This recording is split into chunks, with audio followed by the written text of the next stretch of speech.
కొన్నాళ్ల క్రితం దాకా అసాధ్యమైన ఊహగా తోచినటువంటి ఆలోచన ఇప్పుడు సాకారమైంది. యుఏఈ రాజధాని అబుదాబిలో ఏకంగా 27 ఎకరాల్లో సువిశాలమైన ఆలయం సర్వాంగ సుందరంగా రూపొందింది. బుధవారం ప్రధాని నరేంద్ర మోదీ చేతుల మీదుగా అది ఆరంభమైంది. అదే భోచసన్వాసి శ్రీ అక్షర్ పురుషోత్తం స్వామినారాయణ సంస్థ బిఏపిఎస్ మందిరం. యుఏఈలోనే కాక మొత్తం మధ్యప్రాచ్యంలోనే పూర్తి హిందూ సంప్రదాయ రీతుల్లో నిర్మితమైన తొలి రాతి ఆలయం ఇది. ఇక భారత్తో యుఏఈ పటిష్ట బంధానికే కాక ఆ దేశ మత సామరస్యానికి కూడా ప్రతీకగా ఈ మందిరం అలరారునుంది. దీనికి సంబంధించి మరిన్ని విశేషాలు తెలుసుకుందాం.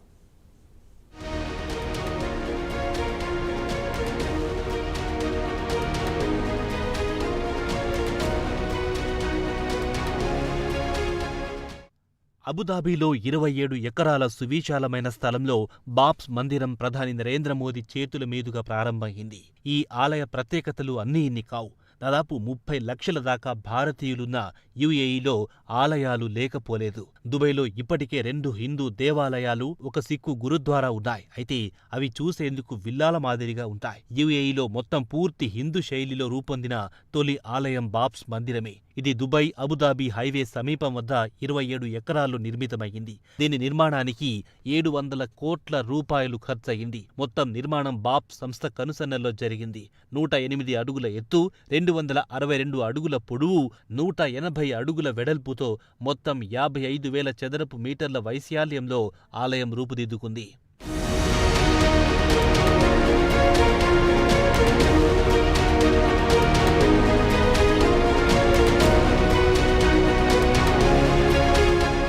ఇక బాబ్స్ నెట్వర్క్ విషయానికొస్తే ప్రపంచవ్యాప్తంగా 1500 దేవాలయాలు నిర్వహిస్తోంది.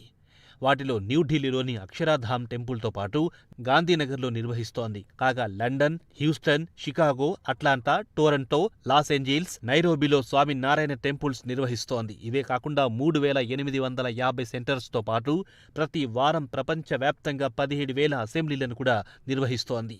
బాబ్స్ అధికార ప్రతినిధి, ప్రముఖ స్వామి మహారాజ్ 10వ మత గురువు ఏప్రిల్ 5, 1997లో అబుదాబిలోని ఎడారి ప్రాంతంలో హిందూ దేవాలయం నిర్మించాలని సంకల్పించారు. దీంతో స్థానికంగా ఉండే హిందూ కమ్యూనిటీ తాము పూజ చేయడానికి ఓ మందిరం ఉండాలనే ఉద్దేశంతో నిర్మాణం జరిగింది.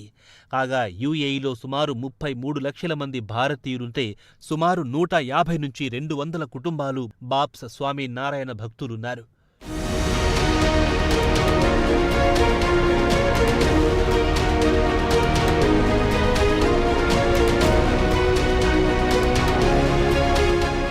దీని నిర్మాణానికి దాదాపు 3.5 ఏళ్లు పట్టింది. రాజస్థాన్, గుజరాత్కు చెందిన 2,000 మందికి పైగా కార్మికులు, నిపుణులు 3 ఏళ్ల పాటు శ్రమించి 402 తెల్లని పాలరాతి స్తంభాలను చెక్కారు.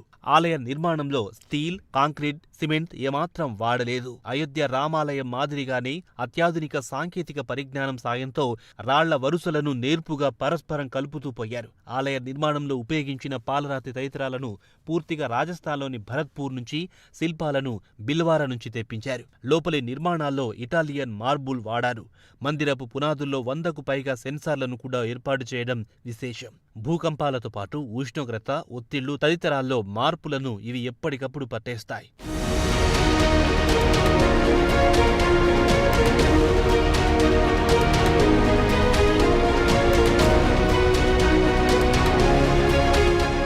వీటిని మొత్తం 25,000కు పైచిలుకు విడిభాగాలు భారత్లో నిపుణులైన పనివాళ్లతో తయారు చేయించి యుఏఈలో జోడించడం విశేషం.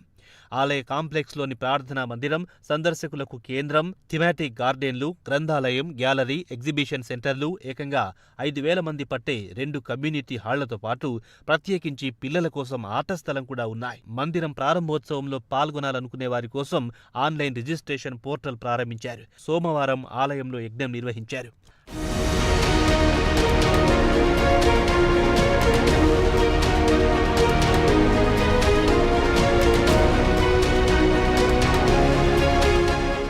ఆలయంలో 7 గోపురాలను యుఏఈలోని 7 ఎమిరేట్లకు ప్రతీకగా తీర్చిదిద్దడం మరో విశేషం.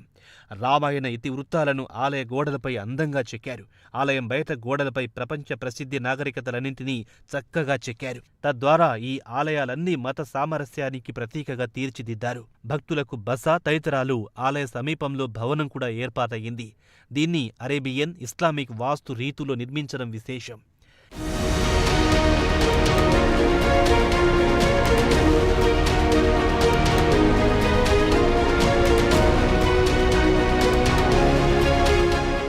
ఇదిలా ఉండగా 2014లో నరేంద్ర మోదీ తొలిసారి ప్రధాని పదవి చేపట్టిన కొద్ది కాలానికే ఈ హిందూ ఆలయ నిర్మాణానికి బీజం పడింది. 2015లో మోదీ యుఏఈ పర్యటన అనంతరం వేగంగా పుంజుకుంది. 1981 తర్వాత అక్కడ పర్యటించిన తొలి భారత ప్రధాని మోదీయే. ఇప్పటిదాకా యుఏఈలో 6 సార్లు పర్యటించారాయన.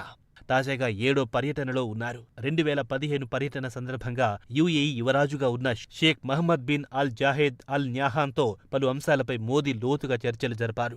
ఆ వెంటనే ఆలయ నిర్మాణానికి యుఏఈ సర్కార్ నిర్ణయం తీసుకోవడమే కాక 13.5 ఎకరాల భూమి కూడా కేటాయించింది. అనంతరం 2019లో మత సహన ఏడాది ఉత్సవాల సందర్భంగా ఈ ఆలయానికి మరో 13.5 ఎకరాలు ప్రకటించింది. అలా ఆలయానికి 27 ఎకరాల భూమి సమకూరింది. 2018లో మోదీ తన రెండో యుఏఈ పర్యటన సందర్భంగా బాబ్స్ హిందూ ఆలయ నిర్మాణానికి దుబాయ్ ఒపేరా హౌస్ నుంచి వర్చువల్ పద్ధతిలో శంకుస్థాపన చేశారు.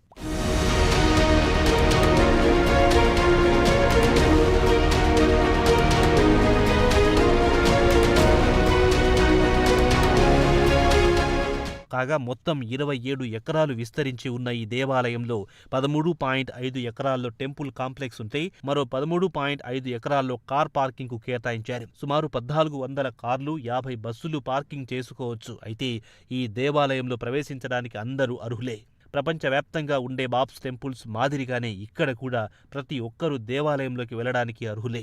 ఈ ఆలయంలో ఇండియాలోని మారుమూల ప్రాంతాల్లో పూజించే దేవతలను కూడా ఇక్కడ కొలువు తీర్చారు. ప్రముఖంగా చెప్పుకోవాలంటే lord Ram, Sita, Lakshman, Hanuman, lord Shiva, Parvati, Ganapati, Kartikeya, lord Jagannath, lord Radhakrishna, Akshar Purushottam Maharaj, Gunatit Nandswami, Tirupati Balaji, Padmavati, lord అయ్యప్పలు కూడా ఈ దేవాలయంలో కొలువు తీరారు.